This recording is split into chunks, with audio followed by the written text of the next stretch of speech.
Hi, I'm Ryan Baker, and this is Big Day in Education. Today we're going to talk about one of my favorite things on the planet, cross-validation, and one of my least favorite things on the planet, overfitting, which cross-validation helps you assess if you're doing. So today will be a fun day for me. I hope it'll be a fun day for you too. Overfitting is when you fit to the noise as well as the signal. So in other words, is your model actually any good at all, or are you fitting to noise? When you look at the graph on the left, you can see a good fit. There's some noise, but you get a line that cuts across them.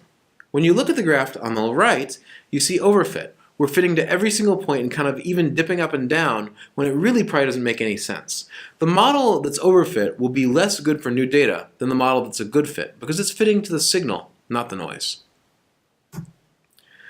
To reduce overfitting, there's a few things you can do. You can use simpler models, for example, ones with fewer variables. BIC and AIC get to this, as we talked about last week. This is kind of the idea of parsimony, or Occam's razor. You can also use simpler models in terms of using less complex functions, which corresponds to minimum description length, which is something I'm not talking about in the rest of the class, but it's worth taking a look at it. These are kind of the two big ways to get towards reducing overfitting. Can you eliminate overfitting? No. Every model is overfit in some fashion. I'm sorry to tell you, everything you ever do in data mining will be overfit. But you can do things that are less harmfully overfit and less overfit. The question is, how bad, and what are you overfit to? To assess generalizability, you can ask, does your model transfer to new contexts? Or is it overfit to a specific context? The way I like to think about controlling overfit is in terms of assessing generalizability. Does your model transfer to new contexts, or is it overfit to a specific context, whatever that context is? So one way to look at generalizability is just to have a training set and a test set. You take your data and you split it into a training set and a test set, usually with the training set being a good bit bigger than the test set. This is good. Your models test on unseen data, but it uses your data unevenly. Some data points are training points, and some data points are test points, and never the two shall meet. Cross-validation is an alternative where you split data points into n, in this case 6, equal size groups. So we've taken our 54 data points and we split them into 6 groups of 9 apiece. So in cross-validation, you're going to train on all the groups but one and test on the last group for each possible combination. So we're going to take the 5 blue groups, we're going to train on them, and then we're going to test on the red group. And then we're going to change which one's the red group. And we're going to train on these 5 blue groups and test on this red group, and so on for all possible combinations. Now the way I've been presenting it across the last set of slides makes it sound like either you use a held-out test set or you do cross-validation. But in fact, you can do both.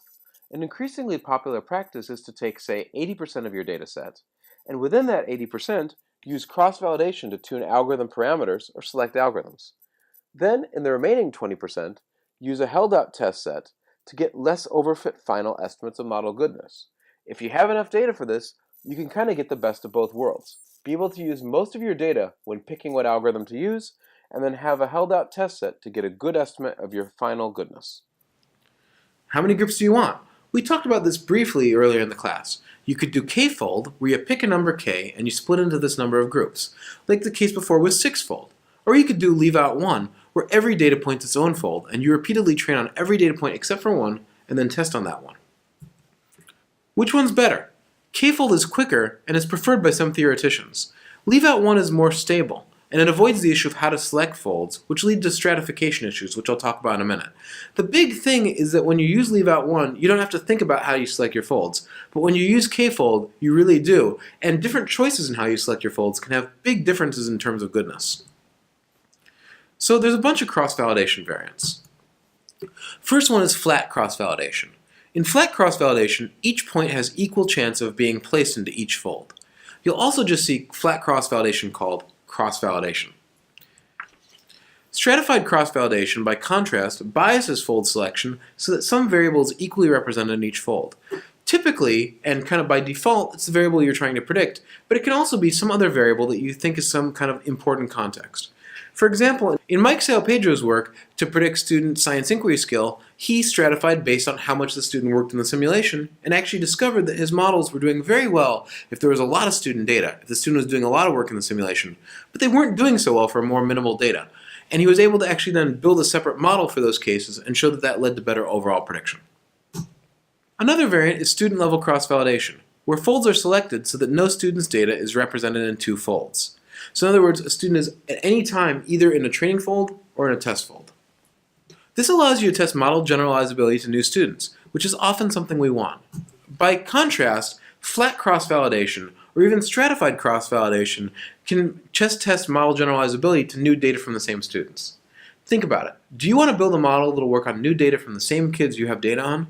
Or do you want to build a model that will work for entirely new kids? Usually we want to build models for entirely new kids, and for this purpose, student-level cross-validation is important to do.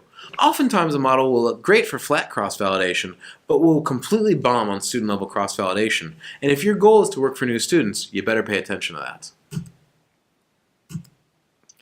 Student-level cross-validation is usually seen as the minimum cross-validation needed in the Educational Data Mining Conference. Papers that don't pay attention to this issue are usually rejected. It's okay to explicitly choose a different cross-validation scheme and discuss that choice and defend that choice, but it's not okay to just ignore the issue and do whatever's easiest. And this becomes an issue especially if you're using tools like WECA that don't have support for student-level cross-validation. WECA is great, it's great for a ton of stuff, it just doesn't have this. It's easy to do this, by the way, with batch X validation in RapidMiner. Now, other levels are sometimes used for cross-validation as well. For example, lesson or content. In that case, you build your model on some of your content and test it on other content. School. Build your model on some schools, test it on other schools. Demographic. Build your model on some groupings, test them on other groupings. Software package. In cross-system models, still unfortunately kind of rare, build your model on some software packages, test it on other software packages. And finally, session. Whitehill and colleagues have found that in MOOCs, behavior of students in later sessions differs from behavior in earlier sessions. So to make sure that your model will generalize across the entire life of a course, build it on some sessions, test on other, possibly later sessions. The important consideration is, where do you want to be able to use your model? Do you want to be able to use your model on new students, on new schools, on new populations, or on new software content? However you want your model to generalize, be sure to cross-validate at that level. Because if you don't and you ignore this issue, you might have a model that doesn't work nearly as well as you think it does in the case you're using it. And that's a problem. So in the next lecture, I'm going to talk more about generalization and validity and kind of talk about it at a more theoretical level. I'm Ryan Baker, this is Big Day in Education, and I hope you had fun today, because I did. Thank you.